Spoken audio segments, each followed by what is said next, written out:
coloquei Jesus no centro da minha vontade, tudo encaminhou perfeitamente.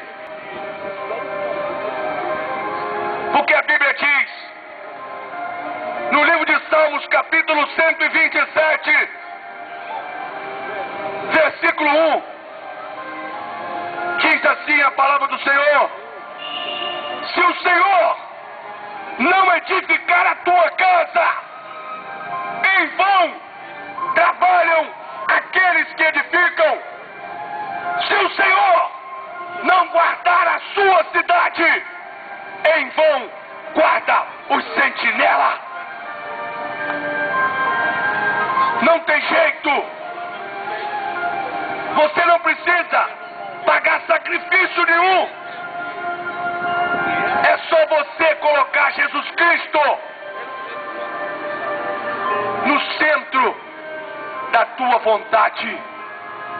Não haja mais por você. Deixa Jesus Cristo controlar a tua vida. Ele diz em Salmos capítulo 37, versículo 5: entregue o seu caminho ao Senhor, confia nele, que o resto ele tudo fará. Jesus essa noite está te convidando para que você venha ter uma nova história. Ele te convida essa noite, porque, como eu já disse, ele não arromba a porta de coração de ninguém. Abandone os pecados.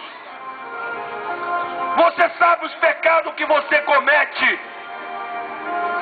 Abandona, porque Deus não compactua com pecado.